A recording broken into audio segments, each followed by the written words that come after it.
Hai guys, apa kabar kalian semua? Ini aku lagi shift malam. Sekarang jam 12:30 ya. Kami jaga malamnya berdua. Satu lagi teman orang Jepang, cewek. Udah tua sih, umur 69 tahun. Tapi masih strong banget. Nah ini karena lagi ada waktu kosong, aku kepikiran untuk bikin video. Cuman aku nggak bisa nunjukin kondisi tempat kerja ini karena ini privacy ya.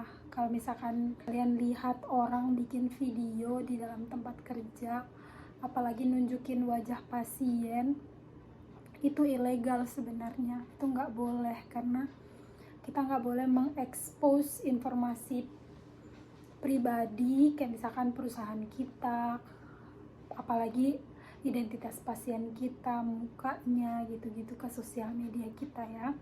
Jadi kalau teman-teman nanti kerja di sini, tolong jangan lakuin kesalahan yang sama. Nah, ini aku lagi duduk di dalam nursing station. Hari ini aku kerjanya di lantai 3.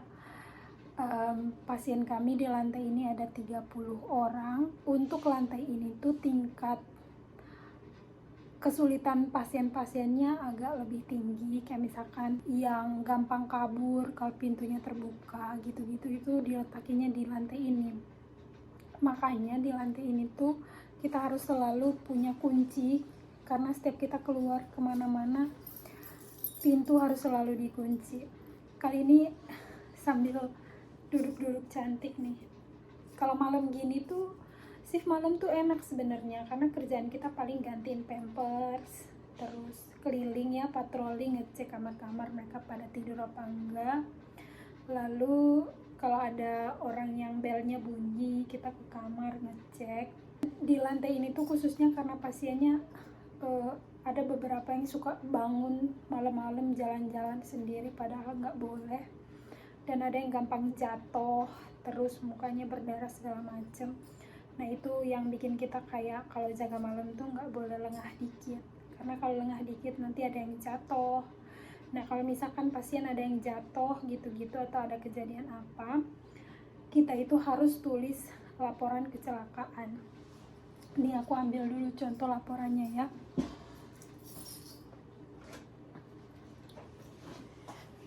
Ini aku tunjukinnya dari jarak jauh aja karena ini informasi pribadi, nggak boleh diekspos ya. Jadi kalau misalkan pas kita jaga malam terus ada pasien yang jatuh dari tempat tidur ke lantai, kita pertama-tama harus cek dulu ada luka atau enggak.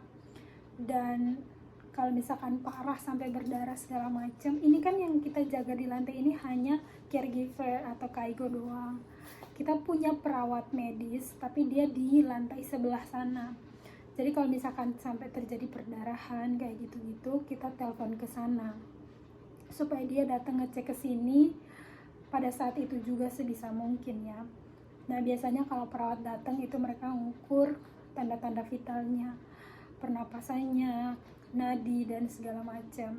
Kalau misalkan parah sampai mengancam nyawa banget tuh langsung ditelepon ke dokter. Jadi tempat kerja kita ini dokter penanggung jawabnya itu rumahnya cuma deket situ. Jadi kalau urgent case gitu kita telepon ke sana, lalu nanti diatur gimana untuk panggil ambulans dan lain-lain ya. Makanya teman-teman kalau nanti datang ke sini kerja tuh harus hati-hati banget ya. Oke, jadi ini contoh laporan kecelakaannya. Ini bukan hanya laporan kecelakaan, tapi kayak misalkan nyaris celaka, itu Hiari Hato. Kalau kecelakaan itu Jiko Hokoku, tapi kalau nyaris celaka itu Hiari Hato, itu nanti kita harus tulis kayak misalkan, aduh dia nyaris jatuh. Nanti kita harus identifikasi, oh kenapa dia nyaris jatuh, lingkungannya kayak gimana, pencegahannya nanti kayak gimana. Dan kalau misalkan let's say pasiennya ini benar-benar jatuh, ada luka dan lain-lain, nanti setelah kita tulis ini, terus ada pasien yang batuk-batuk, nanti perawat penanggung jawabnya itu harus telepon ke keluarga pasien untuk ngelaporin tanggal sekian, bulan sekian, jam sekian, keluarga bapak ibu jatuh luka gini-gini, kalau sampai harus dirujuk gitu-gitu kan harus persetujuan keluarga kan. Ada juga pasien yang udah nggak punya keluarga lagi, jadi ya beda-beda case. Nah itu tentang laporan kecelakaan ya kalau kalian shift malam ya. Nah kalau misalkan shift malam itu kelebihannya ya kita dapat tunjangan shift malam.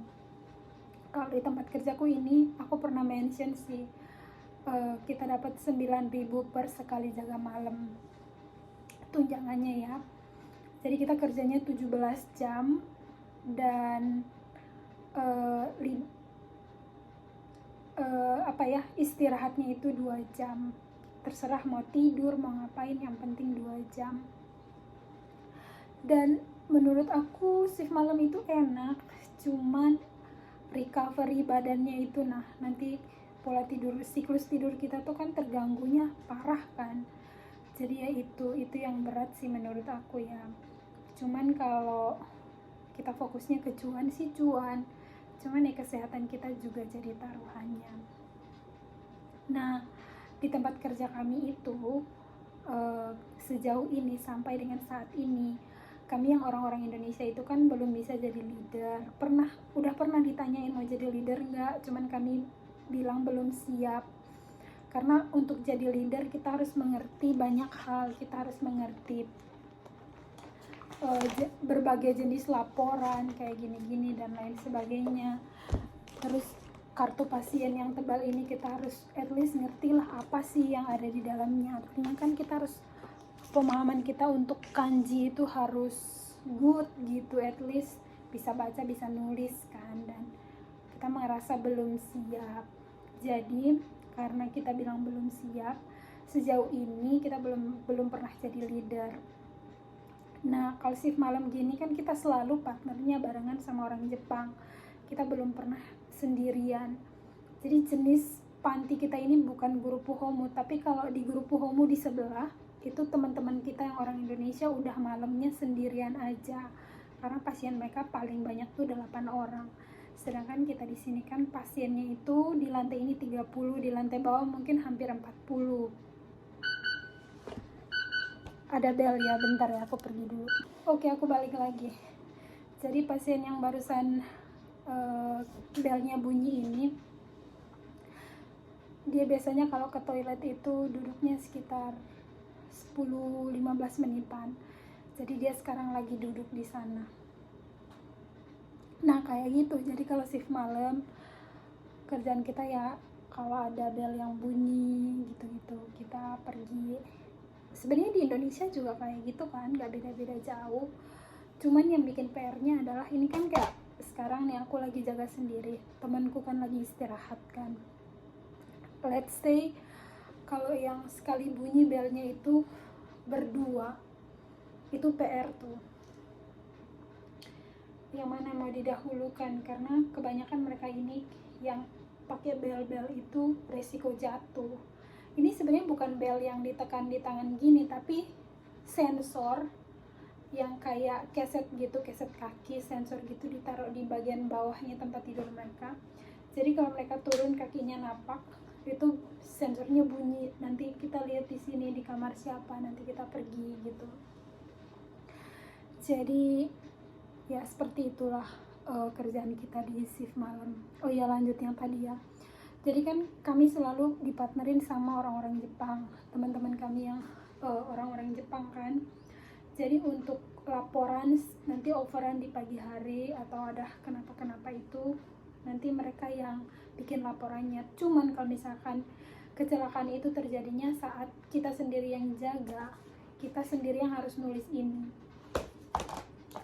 Jadi sejauh ini sih tempat kerja kami ini tuh nggak belum yang kayak fancy kayak tempat kerja lain gitu loh, yang pencatatan status pasien itu udah semuanya pakai komputer gitu-gitu. Kami belum, masih manual semua, masih tulis tangan semua.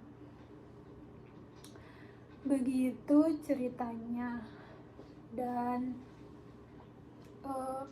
jam kerja kita Untuk shift malam di sini kan tadi aku sebut 17 jam ya, dari sore jam 3-an sampai pagi jam 9, terus pulang besokannya libur, jadi kayak berasa libur 2 hari sih.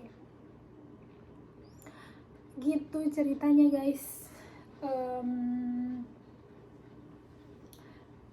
Kalau misalkan teman-teman kami yang di Guru Puhomu, kalau kalian lihat tur tempat kerja yang aku posting kemarin, itu kan aku kerjanya di Rojin Hokeng. Nah di sebelah sana ada yang namanya Guru Puhomu. Teman-temanku ada 2 orang kerja di situ. Itu mereka jaga malamnya sendiri. Jadi ya mereka bertanggung jawab untuk semua hal yang terjadi di saat itu. Kalau kami di sini karena tempatnya lebih luas, jadi belum bisa malamnya sendiri.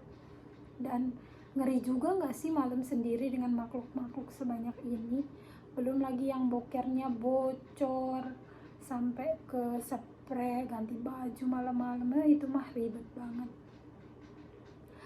Jadi ya shift malam itu menyenangkan sebenarnya, cuman panjang, dan yang nggak enaknya itu kalau banyak pasien yang misalkan lagi sakit dan harus dimonitoring terus, itu kan kita jadi deg-degan juga ya. Dan kalau misalkan ada kecelakaan, kita harus nulis laporan dan segala macam. Jadi ya semangat aja sih, namanya kita udah merantau sejauh ini kan, jadi ya semuanya harus dihadapi dengan senyum. Oke guys, sampai jumpa di video-video selanjutnya.